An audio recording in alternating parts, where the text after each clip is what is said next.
Welcome to Midnight Movie Talk, a little bit after midnight. This is almost 1 a.m. movie talk here, live from Los Angeles. Erick Weber just got out of Bullet Train. A little bit longer drive from the west side of LA back here to the valley in Los Angeles, but we are live tonight with reaction on an outstanding action film. Now, there are issues with the film, okay? We're going to get into Bullet Train with zero spoilers here. But as an overall assessment of the film, David Leitch and how this man directs action films, this is how you do it. Okay.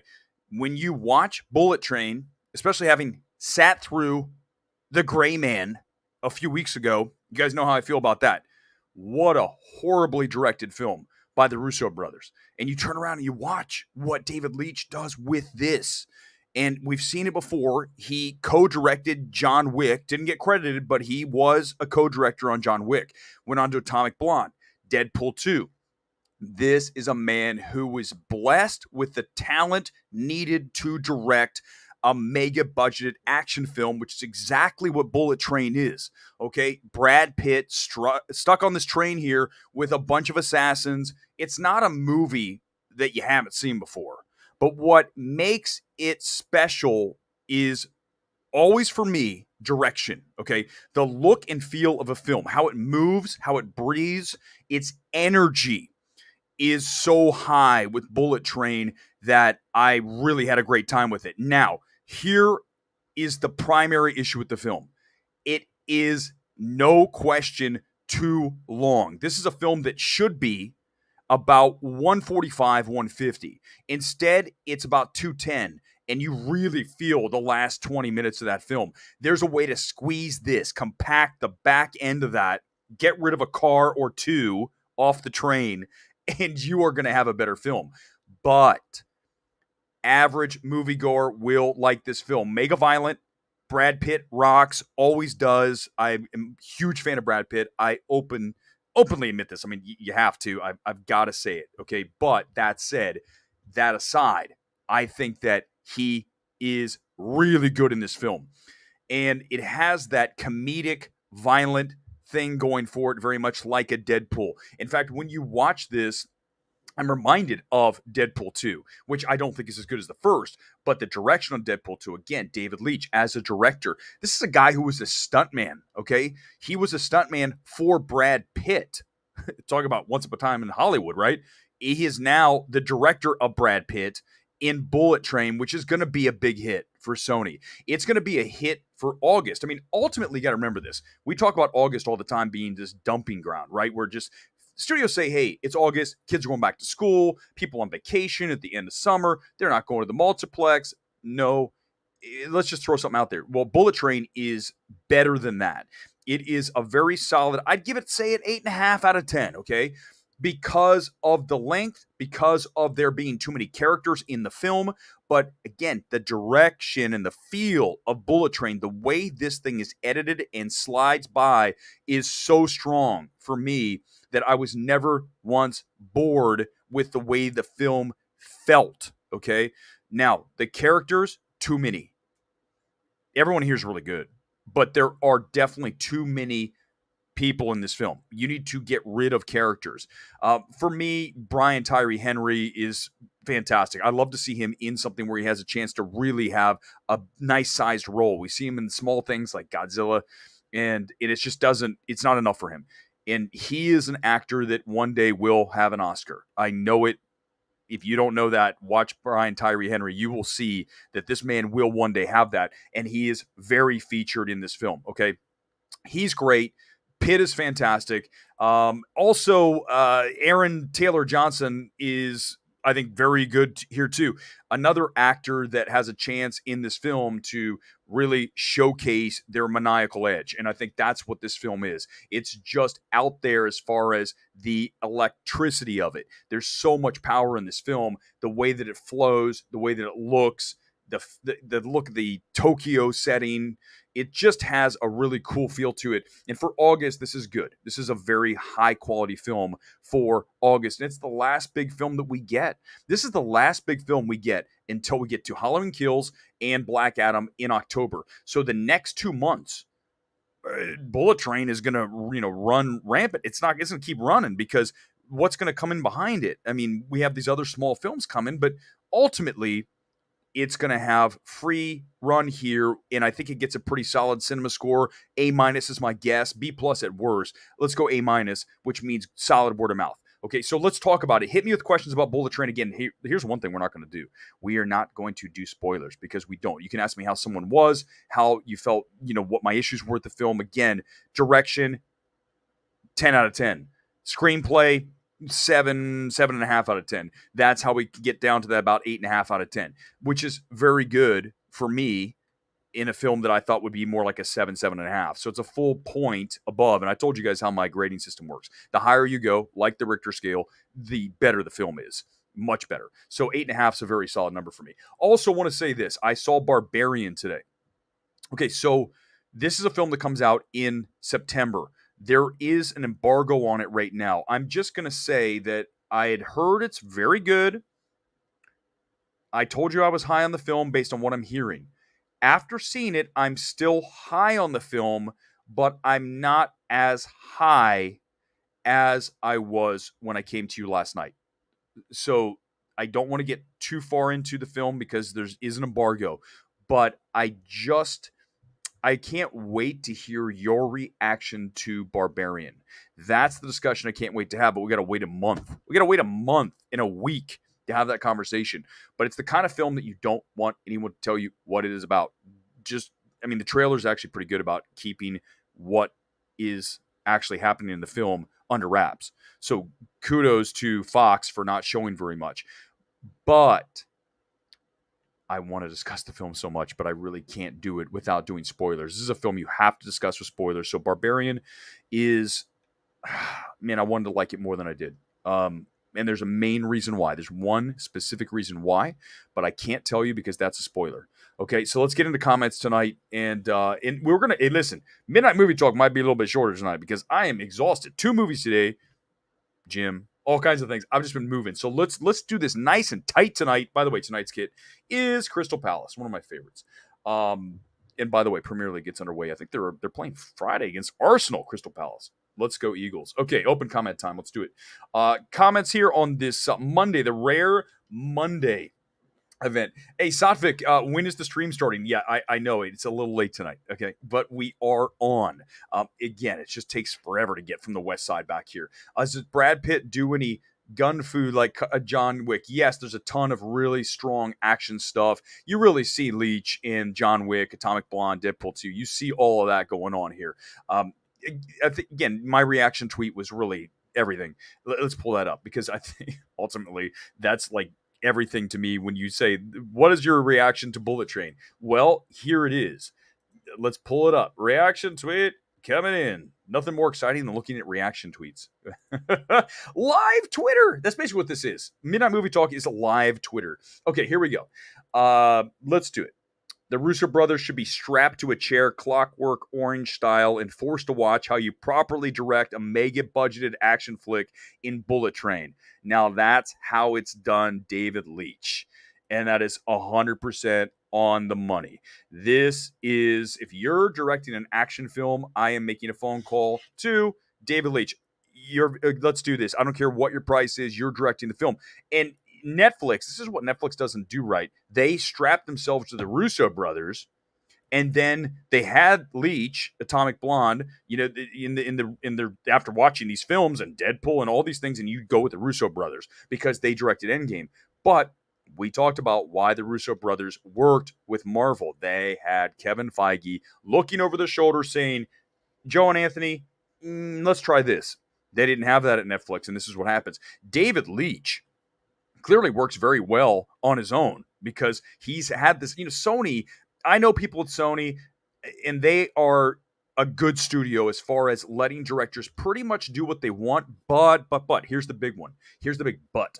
They still have that studio control system there where they have ultimate say over the final version of a film. And I'm not saying Netflix doesn't have that. I'm just telling you Netflix doesn't employ it. They leave it alone. They do not tell directors that you have to do this and this. Sony, Warner Brothers, Universal, all the major studios in town ultimately do say, hey, we're going to test screen this. We're going to say you got to do some edits here, this and that. I do wish that someone at Sony, through a test screen or something, had said, we need to cut some people out of this film, or definitely some scenes, because it is too long. The film is too long. That's my number one complaint against it. And you know that's always an issue for me, but it really feels that the back end of this film needs to be compacted and lose a couple cars. Let's go to Todd Thatcher. Good evening to you. We've seen 2 weeks of the newcomer coming in at the lowest end of the ranges. How does that make you feel about Bullet Train's prospects? I have it between 30 and 45. I'm going to put it at 35 going up. So let's take 35 to 40 right now, and then we'll see. I think the reviews are going to be very strong for the film. An audience score will be high, I'd say in the high 80s. Reviews should be in the 80s is my guess. Therefore, that means word of mouth will be strong. So let's go 35 plus, maybe 40. There hasn't been anything that was a huge hit for weeks. That is huge. We discuss it so often here on MMT. When you don't have anything in the marketplace for a number of weeks, then the next film benefits. So Bullet Train is ready to catch and to just zip out of the station with a big number. I'm going to go with, again, 35 to 40. If it gets above that, wow, okay, that's great for Sony. But I think the legs will be good here because, again, next week, nothing significant. People are talking about Beast. I mean, Beast is not a big film. Beast is a $10 million film, I think, at best. Is BT good for IMAX? Yes. I would say it's shot. Some of it's shot in IMAX. I didn't see it in IMAX. We saw it on a big screen in Century City, but they did not give it to us on IMAX. I would say it's not essential. For me, Nope is more essential to see in IMAX than Bullet Train. But if it's available to you, why not? I mean, honestly, if you can do it, always go with that large premium format screen, IMAX, Dolby, RPX. Go for it because it's a better experience unless someone's on their phone texting. That obviously negates everything. But that's not happening here. Okay, we're saying in the best ideal world situation, you want to watch it on one of those large premium format screens. Okay, see Bullet Train tomorrow. There are screens, by the way. Gone Girl, good. There are screens tomorrow. Early access, both Regal and AMC have it. So if you want to see this film early, go tomorrow to see it. I recommend it. I mean, it's a very solid August film. You're not going to come out of it and say you didn't like it. There's the chances of you liking it are really high, but you will have issues with the film. But ultimately, what we say about August, there's so few great films in August. I mean, Guardians of the Galaxy. Now, what was that? 8 years ago? Was that 2014 or 15? I think it's like the anniversary, maybe even today. It's right around now. Crazy, right? But that's one of the few August films that really hit. Jennifer, good evening to you. Yes, I enjoyed it. I mean, I enjoyed Bullet Train more than Barbarian, which I did not expect. I expected those to be flipped today. I expected Barbarian ahead of Bullet Train. I had Bullet Train ahead of Barbarian. I don't dislike Barbarian. I'm just not as high on it as some of the people had seen it early. And we can't talk about it because if I go into what's wrong with what I have a problem with Barbarian, the film is ruined. And I can't do that because we don't do spoilers here. So we have to wait to talk about Barbarian and what my primary issue with the film is. Nick, good evening to you. Brad Pitt doing a cash check film, and now he's getting an Oscar nomination most likely for his next film. That is going to be Babylon. Babylon is Paramount's huge awards film. If you're asking me, hey, Eric, what film do you think is going to be the big Oscar film for 2023? Babylon, directed by Damien Chazelle, Margot Robbie, Brad Pitt, and there's this newcomer that I'm hearing really good things about. Paramount, old-time Hollywood. This will be a huge Oscar play, so Brad Pitt is likely in there. Not for, obviously, Bullet Train. But you know what? He's getting a check here, but I got to say that it's still a smart film to do because it's interesting. It's got so much energy packed into it, and David Leitch working with him alone makes it a better choice. If you're an actor, I would want to work with David Leitch. I mean, certainly. Do you want to work with David Leitch or the Russos? Come on. So you're going to pick David Leitch every time, and this reinforces that. But what really is striking to me is when you just recently saw Gray Man, and then you go see Bullet Train within a matter of like 2-3 weeks. It's not even.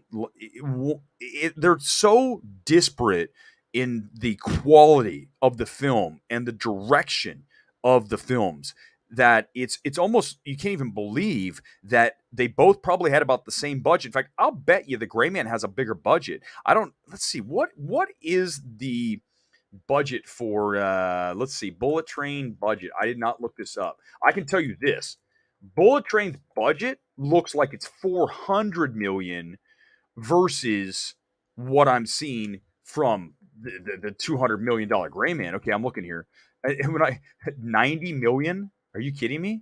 That's all they spent? It says reportedly spending 90 million to produce it. Now, if the budget's 90, don't forget the advertising adds to that. But if that's the budget, 90. For $90 million, Sony got 10 times the film, 20, 30, 40, 50 times the film that the Gray Man is. So I would say that Sony spent their money a lot more wisely than Netflix. And you wonder why Netflix is in trouble, because they keep making these films that are not great. And they just allow these directors to go crazy on the budget with 200 million for the Gray Man. Go watch the Gray Man. If you haven't watched it, you tell me that's a $200 million film. There's no way you will. You'll be like, there's no chance. Let's pull up Bullet Train. I'm going to pull up some of the things here. Let's talk about it. I got the IMDb up. Okay, so as we mentioned, David Leitch, director. Aaron Taylor Johnson and Brian Tyree Henry are the two assassins, primarily the main characters that are out for Brad Pitt. There's also a ton, like I said, the one thing about Joey King's in this, she's very good. I don't think I've ever seen Joey King. What have I seen Joey King in? I was watching this film going, I feel like I've seen this actress in something. Let's see. No. Oh, The Conjuring. Okay, she was like probably a very young actress in that. I don't think I've seen anything major from her. So she's very good. But you look at this, look at the cast. You have so many people in this film, and I think that's one of the major issues here. Look at all the characters. By the way, I wouldn't look. So I'm going to move past this because there's a few characters that it lists and people that are in the film that if you see, then it's going to ruin the cameo value. There's a few good cameos in this film, and I don't want anything to. Let's get rid of it. Let's just because I don't want you to see it and have it ruined. JT, Bullet Train's 2 hours and 6 minutes. Okay, it felt a hell of a lot longer than 2 hours and 6 minutes. It really feels like a 215, 220 film because that back 20 minutes is really an eternity. It needs to get quicker to the final act. I mean, the whole thing's like basically one act. Okay, it's a giant train ride, so I wouldn't even call it 3 acts. But you need to get to the conclusion of the film quicker. Bring it in at 1:45, and it's a better film. These are little things that I really can't believe that the studios don't see. And I know multiple people will have the same exact observation that it's too long. In fact, that's probably what you're going to read over and over and over. But you will not read that the direction, the look, the cinematography, the editing of the film is anything other than outstanding, especially for an action film. Speaking of that, I was watching the film, and I remember, you guys know how I feel about Everything Everywhere All at Once, but I want to address this one thing. When Everything Everywhere came out, I know we were starved for films, but there were people saying, wow, the action scenes in this film. Like, okay, if you think the action films and Everything Everywhere All at Once are good, then that makes Bullet Train masterpiece theater when it comes to action. Okay, this is how you do it.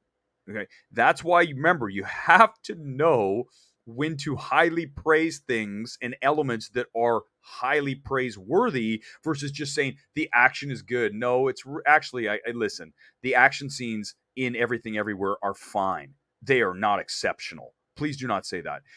Now, go watch Bullet Train. Go watch one of the Raid films, okay? Watch The Raid 2 feels a lot like Bullet Train in many aspects. And I think The Raid 2 is the best action film ever.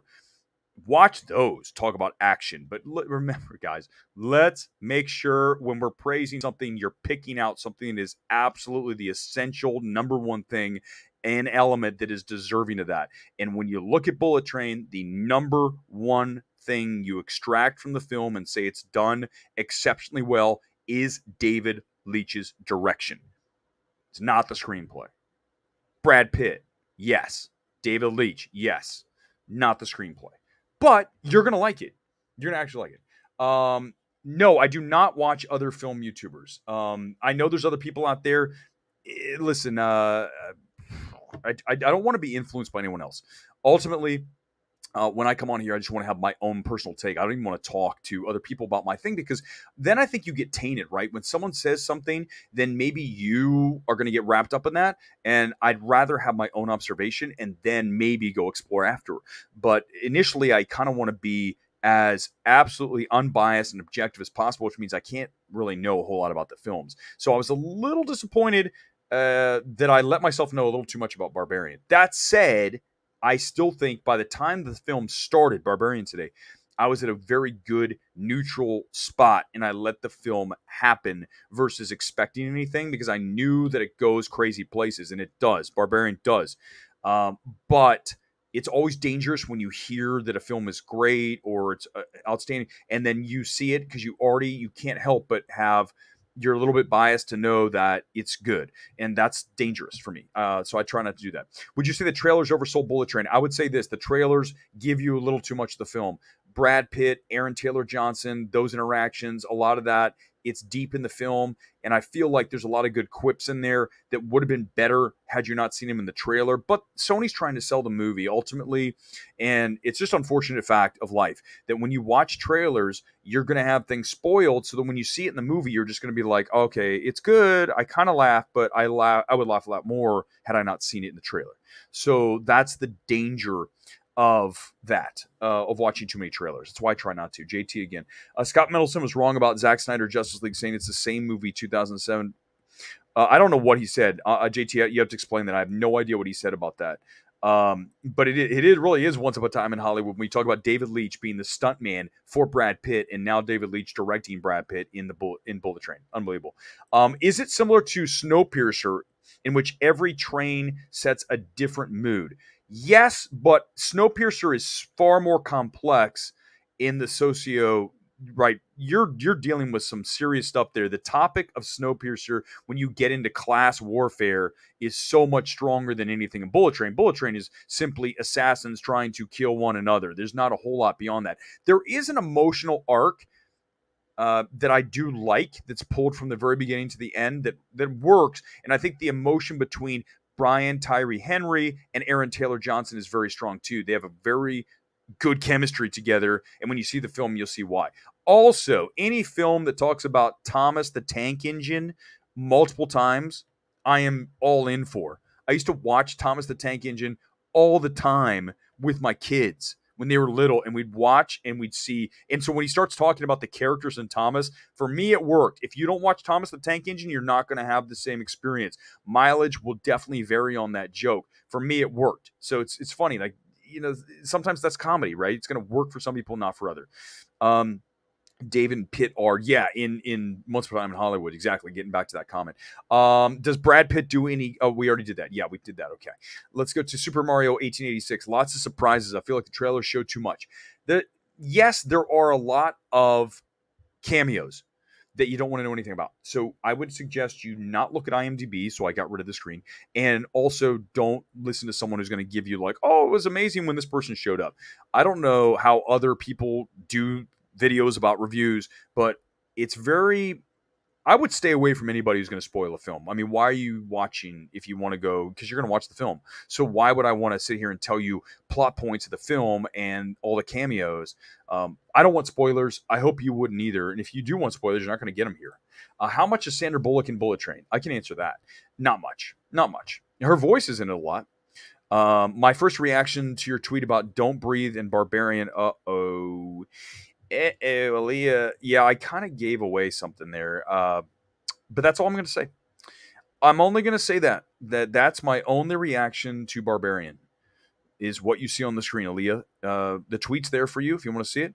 But I don't want to go into that because I want you to watch the film, and then we can have the discussion. Because it's actually it's a compelling discussion I want to have, but I can't do it until you see the film. So you need to run out to see Barbarian, so when we have that discussion, it won't be spoilers, because there's no way to talk about that film without getting into spoilers. Box office predictions for Bullet Train and Barbarian. Let's go Bullet Train first. I said 35 to 40, pushing up on that, because after seeing the film, I think it delivers. So I'd go up on the 35-40. So if we go above 40, I won't be shocked. I would say anything under 30 is a problem. 30 is the low, 35 is where we should be, 40 is above. So we get that 30 to 40 range for me. Anything in there is workable. The higher it goes, outperform. The lower it goes, underperform. That's how I'd go with that. As far as Barbarian, here's why Barbarian's going to be, I think, successful. I have issues with the film, but average moviegoer will like it and will be scared and like the twists and turns of the film. I'm a little more critical of it, but I do know that some people that I've talked to that have already seen it, that are average moviegoers, just regular, just want to have a good time with the film, really liked it. So I'm going to rely on that intel and kind of take my intel of watching it and shelve it a little bit and say that it's on its own September 9th and it should do a very good number. I think for me right now, I'd put it at 15, which now you're going to say that's a lot. But remember this, it's by itself September 9th, nothing else that weekend, and use a comparable like Don't Breathe at 26 million, which came out of nowhere for Sony and did that huge number. Now we have a sequel to Don't Breathe. This is in the right spot for that. It's similar in feel, okay, without saying anything else. I think that this is another September outperform horror film, Jeepers Creepers. We talked about the other night. There's a film from September of, was it 01? It was like right around September 11th, if I'm not mistaken. Let me get the release date on that. I'm pretty sure Jeepers Creepers came out like right around September 11, which actually would have limited, 2001. Okay, release date, if I remember this is August 31st. So that September 11th. So that film opened at, what was Jeepers Creepers? It was like something that came out of nowhere. People were not expecting it to do as well as it did. And it opened with, let's see here. Hold on. Where is it? God, get to it. Jeez. Wikipedia is the absolute worst thing for box office. It takes forever to get to the actual number. But I can tell you this. It was a solid opening. Here we go. Okay. 15.8 million in its first 4 days because it was over Labor Day. So 15.4 million for Jeepers Creepers, which is a great number. I think that why can't Barbarian be at 15 million now 21 years later, absolutely 15 plus. And Fox is very excited about this film because they have had lots of screenings of this film. Okay, let's see. Oh gosh, yeah, the turkey baster scene in Don't Breathe. I mean, just right. Nick, good evening to you. Again, Don't Worry, Darling, probably the next big film coming in the next 2 months. Pew, Styles, Pine, very curious about that one. We get the debut in Venice, right? And then it goes to Toronto. So it's going to get that debut out of competition, I believe, which is not a great sign. That said, it is the next big, if you want to call it big, but come on. When we talk about Don't Worry, Darling, we're not talking about a film that's going to be a massive, $50 million opening film. These are all films that should be around 20 or 20, let's just say between 10 and 25. Now, it's okay, but it's not 100. It's not 125, 150. These are the films that the theaters want, and they're not going to get until we get to Halloween Kills. Maybe that gets to 100, and then you've got Black Adam that should get to 100, or at least be in the high, 90s. So those are the next two big films. Everything else is going to be under. So it's really dependent on these smaller films to outperform. And films like Don't Worry, Darling, Barbarian, and Bullet Train starting this coming weekend. They have to do solid numbers because theaters need the business. Is Bullet Train completely worth a sit down in the cinema? Yes, I would. I would say absolutely it is worth seeing. It is a good August film. Is it a great film? No. Is it directed extremely well? Yes. So therefore, you know how I feel. Direction is good, then therefore I recommend the film almost every single time. The screenplay could be total garbage, but if the direction is stellar, then I'm probably still going to come on the side. You should probably see it. In this case, the screenplay's decent, solid. It's good enough. Too many characters. The jokes you've probably seen a lot in the trailers, but the direction, the flow, the editing of the film is how you do it as an action director. David Leitch over the Russos, and he did it with less than half of the money need. 90 million. He did a movie at 90 million that looks 10 times better than The Gray Man at 200 million. So Leach knows how to budget and shoot and edit his films that look like 10 times the film of The Gray Man at literally 2x plus the budget. So yeah, that's the takeaway here is how do you make a film look good? Hire David Leach, not the Russos. That's the takeaway from tonight. I know I keep listen, I admit I have been hammering The Gray Man, right? As I go down and get it. The Gray Man. I mean, I've been hammering this film.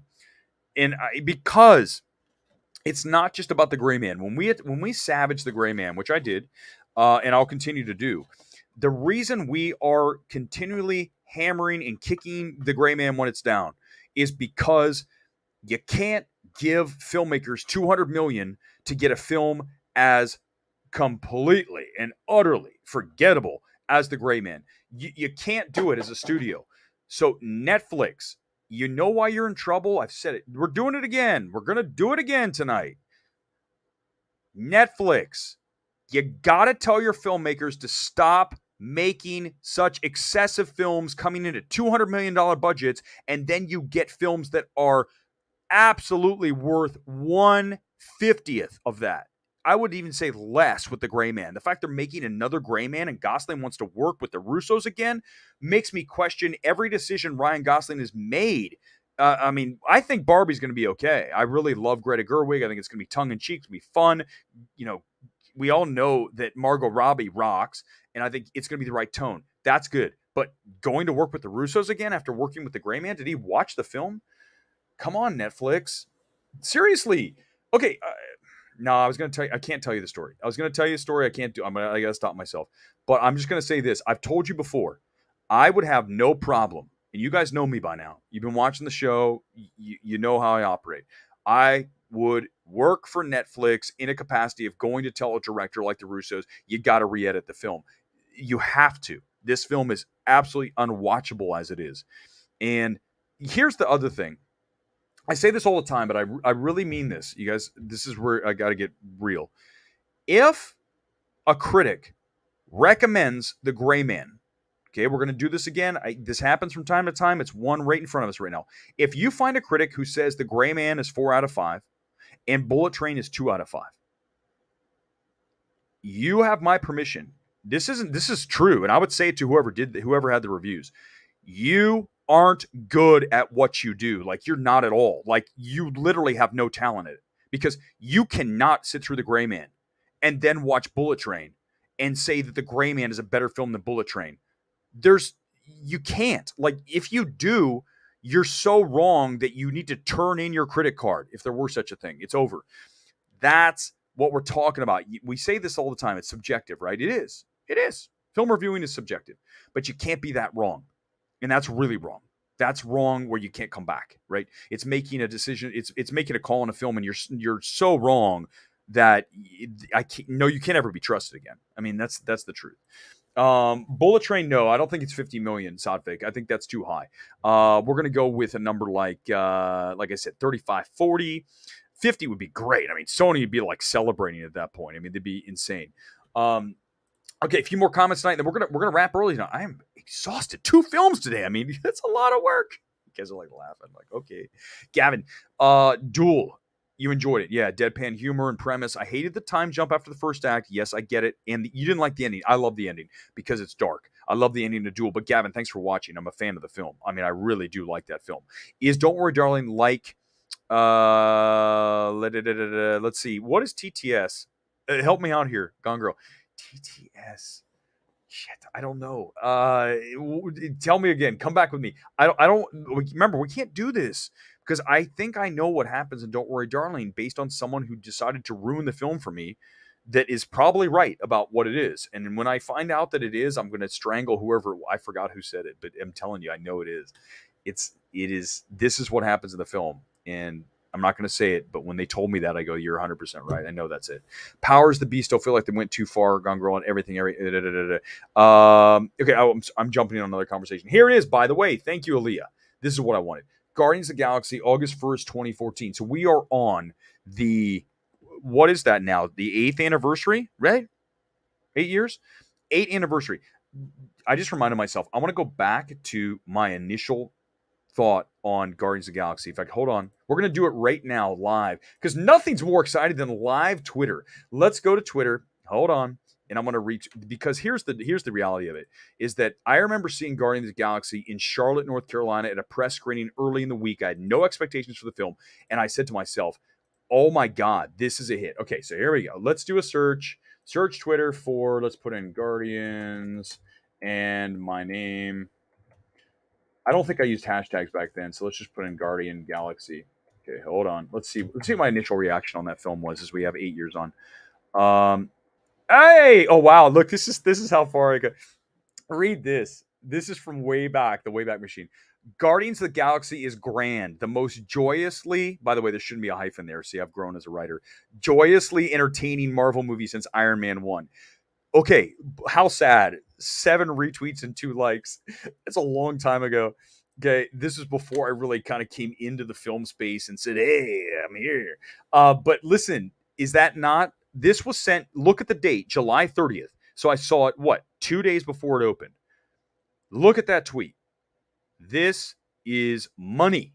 This is called doing your job well. Even back then, 8 years ago, I knew that this was a good film. And this is what I'm talking about, identifying films when you first see them and calling them as they are. Guardians of the Galaxy is grand, the most joyously entertaining Marvel movie since Iron Man 1. And I again, what do I tell you guys whenever I talk about Guardians of the Galaxy? I tell you that it is one of the best Marvel films. It's in my top 5, maybe top 3. 1, not 2. Look, I have receipts to prove. These are the things that matter, okay? And that's why I always say when someone says, hey, Erick, what's your, tell me over time, what's your track record? That's track record, is calling a film like Guardians of the Galaxy. Also, the Lego movie was another film that I said right off the bat was going to be huge, okay? There's many, many other films. I'm just thinking of 2 off the top of my head. And look what happened with Guardians of the Galaxy. Okay. And by the way, that was when they limited the number of, you had way less to work with, the characters. They were 140. So I just wanted to get something out there. By the way, why am I using a period? I don't ever use periods anymore. Who is this person that sent this tweet 8 years ago? But there it is. Thank you, Aaliyah, for reminding me of that. I'm going to retweet that right now. As soon as I get off the stream, I'm going to retweet it and say, look, track record. Boom. 8 years ago, one of the best MCU films, 100%. Guardians of the Galaxy is a really, truly emotional film too, but it's a direction film. When you look at what he did with the film, okay, you could have anyone else direct Guardians and you're not going to get what you got with Guardians of the Galaxy. I mean, James Gunn and what he does with that film and his style. When you talk about a singular style of a director, James Gunn's one. I think David Leitch is, now that he's coming into with Bullet Train. I really see it. I saw it before, but this is it. And when you watch directors that have their own very specific, singular artistic vision, like James Gunn on Guardians of the Galaxy, if you give that to any other director, it's not the same. Then again, if you give like a film like, well, first of all, if you give a film like The Gray Man to other directors than Joe and Anthony Russo, it's a better film. Right off the bat, it's better. And it's not even a joke. That's the truth. I don't care who the director is, as long as they have some competency, it's going to be a better film with another director. So that's the worst possible scenario when you have a director, or directors in this case, that make a film actively worse by their direction choices across the board, and that's unfortunate. But James Gunn is a guy who kicks ass. I mean, as you guys know, but I nailed it, man. 8 years ago, I got it. Okay, a few more, and then we're gonna wrap. We're gonna shut it down early tonight, and then I'll be back Wednesday. Bodies. I'll have a Wednesday night one. We'll get ahead of it on Thursday. I'm seeing it tomorrow, by the way. Nick, good evening again to you. Great feeling about The Fabelmans. Could be Spielberg's last Oscar win. It's a film based on his childhood. The win writes itself. It's also Universal. They have a very strong award season this year. They took kind of a year off last year. They're back this year. They're already working Nope for awards. They got The Fabelmans. They got She Said. You got 3 really big films. Nope, probably the least of those. But She Said, about the Weinstein scandal. And then you have this, Fabelmans. You've got a very strong lineup for Universal when it comes to FYC season. So I'm very excited about that. People that praise the action, everything, everywhere, all at once must have not seen the Raid films. Exactly. Thank you, Gone Girl. I mean, I'm not saying it was bad, but the action scenes and everything, everywhere, all at once, you can't say those are great. I mean, for the time of year, and I guess an A24 film, but come on, it's not this is not elite action filmmaking. The Raid 2, and tonight with Bullet Train, when you watch really I mean, this is direction on next level elite stuff. That is where you say this is great action film direction. Did I see Barbarian on the big screen? Yes, I saw it at Disney in a screening room. The screen was it's not as large as a theater, but the screening room theaters are big. I would say it's like a scaled down version of a typical AMC or Regal room, but the sound is always dialed in. The picture is perfect. And I was sitting in row 2, so I was up on it. So I don't think, and Barbarian, by the way, isn't going to really matter as far as seeing it on a big screen or at home. Now, I really mean that. I want you to see it in a theater, but a film like Barbarian doesn't really need to be seen on a big screen. I hate saying that, but I'm just saying, I think everything should be on the big screen. But I'm saying, is it essential? No. But is Bullet Train? Yeah, I think Bullet Train, absolutely, because of the direction of David Leitch. I think the direction of Barbarian is very good. It looks great, cinematography strong, but again, it's the screenplay that I have issues with. But we can't talk about it. Don't make me talk about Barbarian. I'm going to ruin it. Calling it now. Don't worry, darling is going to be the Stepford Husbands. Don't do it. Don't do it. Yes, Whale is releasing this year, Moraine. That is A24's Aronofsky's film. That is going to be at Toronto, right? I believe it's Toronto for the debut, and that's Brendan Fraser back playing a super, let's just call it morbidly obese guy, and him trying to repair his relationship with his daughter. So it sounds like it's an absolute awards film because you have the director, you've got Brendan Fraser in a return. Everyone likes a comeback. So you have a recipe for a lot of success. We'll see how good it is. But yeah, it's going to be coming out this year. They already announced it for the festivals. JT, again, film excited for reviews out of TIFF is Knives Out 2. They're going to do a theatrical on that. Thank God. Thank God. Little off topic. What are your thoughts about Snyder's DC films? What do you think about Snyderverse could benefit the DCU? Well, that's a whole show. I could go down topic into a giant chasm if we do that. Okay, here's what I'm going to say about the whole Snyder, and this is it's just a little weird to me that people are so obsessed about Zack Snyder and having him come back, and it's like, man, I love being a fan of things, but when it becomes almost like it takes over your life, which it feels like with a lot of people when you look at Twitter and in the Snyderverse, you just go, okay, I get you're a fan, but maybe there's other things we can focus on in life. That's just my concern, is when it's like that's all you're talking about all day. I think it's very important when you are a film lover to not just focus on one type of film, not CBMs, not award films, not animation, whatever it is, anime, whatever you love. Watch everything. I mean, this week I told you my screenings are insane. I mean, we go from Barbarian to Bullet Train to Moon Age Daydream, the Bowie documentary, Bodies, Bodies, Bodies, Inuo, which is the new anime film. If I think I said that right. And then also Easter Sunday. These are all like insanely diverse. I don't know if all of them will be good, but it's not like one thing. You're seeing a little bit of everything from horror to drama to action. I would love to see like a dark drama right now, but we're not there yet. We're going to get that in award season. That's what the last 3 months of the year are. Dark drama and just so much heavy drama, because that's what works most at the Oscars. Gone Girl again. If Don't Worry Darling is good, which I'm expecting to be, I hope it's successful because I love Booksmart, but it bombed. Yeah, Booksmart was not a huge hit, but Olivia Wilde is a very talented director, and she's working with the cinematographer here. I'm drawing a blank on his name right now. Is so good. Okay, the cinematographer for Don't Worry Darling is one of the best. We mentioned a whole bunch of good cinematographers. This is one of the best cinematographers working in the business. Why? Someone's going to hit me in the comments. It's going to hit me, and I'm going to be like, yes, that person. Who the hell was a cinematographer? But this is all part of directing. You got to get a good cinematographer to work alongside you. Matthew Libatique. Okay, so also did Star is Born. What else has Matthew done? Let's pull it up. Hold on. Matthew is one of the best cinematographers out there. So when you are a director, you want to align yourself with someone who is awesome, and Matthew is just that. So here's Matthew. He also did Black Swan, going back, talking about Aronofsky. You've got Requiem for a Dream, Pi. He goes back forever. Star is Born is recent. He did The Whale. Don't worry, John. I'm looking here. He did Venom. Okay, forget that. Forget Venom. Although Venom wasn't terrible. He's one of the better cinematographers out there. So that's another aspect of Don't Worry, Darling. I'm very happy and very excited to see. Aaliyah, no forecasted 50 million plus opener until October. Yeah, no question. I mean, what is it? What's the film that's going to open at 50 million plus between now and Halloween Kills? There isn't one.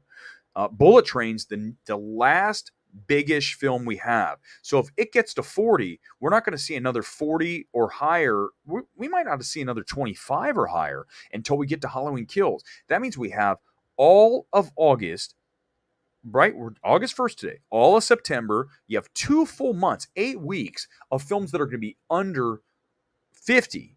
And that's not good for theater owners. Now, fall is always challenging for theaters too because you've got football returning, college football, pro football. You've got Premier League starting back up. You have all these different things that are going to take people's attention, school for the kids. Once that happens, theaters suffer. And it doesn't help when you don't have the product that's going to compel them to go in and see a film like a Maverick, like a Minions, all these big films that we've seen over the past several months, Dominion. All these are big films that appeal to the 4-quad tentpole film audience, which is what you need. We don't have one until we get to Halloween Kills, which will absolutely slay because it's only going to be theatrical versus Halloween Ends. I keep saying Halloween Kills. Halloween Kills was theatrical plus streaming. This is theatrical only for Halloween Ends. Doesn't really end. We'll find out.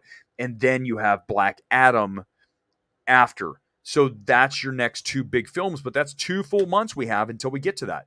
So it's a little it's a little troubling for theater owners, no question. A little off topic. Saw your video on Film Courage about superhero films, and I was wondering what you thought. Oh, interesting. What did I say about super? Did that just post? I didn't even know. I don't even know if I've seen the video yet, Sadvik. I got to go look. I mean, listen. When I told you guys I did this interview with Film Courage, and if you haven't seen it, go check out the channel. I did an interview that was 4 hours long. We were there for 4 hours talking about stuff. Honestly, I don't even remember some of the stuff we discussed. They just hit you with questions and they just go. And I think that's kind of what we're doing here when we do the comments is just you hit it and we talk. But I haven't seen it. But yeah, I think that Zack Snyder's a very talented filmmaker. I do believe, though, when I watch Man of Steel, just go back to that, is that the back end of that film is too much. It needs to become. I loved the first half of Man of Steel and really turned on it in the back half because the battle goes on forever. The battles, it wears you out. It absolutely makes you exhausted. And at that point, I turned on it. I love his filmmaking. He has a great style. I just wish that we got a more crushed up, compacted version of the film because ultimately a tighter runtime is always going to be better than a long runtime. Almost universally across the board, that's going to be the case. So for me, when I watched like Bullet Train tonight, it's too long. It needs to be tightened up, but the direction's very strong. Brad Pitt's great. Screenplay's decent enough, but it's too long. So that's the assessment. I mean, it's really that simple. Those are your 4 points about Bullet Train. That's all you need to know. And then I would recommend you go see it. All right, let's do a 3-minute warning. We're going to do a 3-minute warning here. The Gray Man getting the sequel. Do not ask JT. I can't answer that. I cannot answer. Oh no, there's a new Film Courage video. I'm gonna have to go watch it. Okay, as soon as I'm off this, I'm gonna go flip on Film Courage and watch my video, whatever it is. I don't even know which one it is, Gingy, so I gotta go watch. I'm gonna get off and watch myself on Film Courage and see what I had to say, and if I have to watch out, and they're gonna come for me because I said something awful about the MCU or DCEU. That's the one thing. Let me tell you guys. As we wrap tonight, the one thing that always is amusing as hell to me is when you like or dislike an MCU or DCU fan, the fan base comes in and says, oh, you hate all Marvel films, or you hate all DCU, or you love whichever. It's like, you don't know me. I don't love anything. I am a mercenary when it comes to film criticism. I have no allegiances whatsoever. My only goal is to say, does the film work? Doesn't matter who the studio is, director is, stars are. Doesn't matter any of that. What matters is end product. What's the result on the big screen? It's that simple. There's no politics in this. And I think if you approach life like that with a very apolitical take and just kind of like judge everything individually rather than I'm this or that. Let's say Republican, Democrat, liberal, conservative. Just be neutral as you can and then decide individually. And as a film evaluator, as I call myself, more than a critic. You have to be neutral and objective and balanced as much as possible so that when I watch DCEU, MCU, whatever it is, you're just saying if it's good or not based on the film quality, not about anything other than that. And I've said it so many times on this, and we're going to wrap with this. It doesn't matter who directed a film. It doesn't matter anything, any of the traits about the director. The end product is everything. I don't care who directed it. It's all about quality. So that's all it is. It's that simple. I'm going to go watch Film Courage. Guys, thank you for watching tonight. And by the way, Nick, love the community you've built each and every week. Truly enjoy seeing so much healthy, diverse opinions debate here. That's what we're trying to do. Nick, thank you for joining. Guys, please hammer the like button and share. We're still trying to grow the community here. Ultimately, I'm going to be honest with you. We're trying to monetize, okay? Just like anybody would. You're trying to monetize and get things going, but I'm still doing this. I will still do it either way. But, why not? So guys, thank you for watching, and we will be back. Let's do Wednesday. I need a night off tomorrow. I'm going to see Bodies, but truthfully, I got to be honest with you. I need just a day of just chill. I'll see Bodies. Let's change that hold on. I'm going to edit this live on the show. Give me 1 second. The next MMT will be Wednesday. Here it is. Let's see if it took. Here it is. Let's pull it up. I just changed it. Next MMT is Wednesday with Bodies. I'll see you tomorrow, but I just want to chill.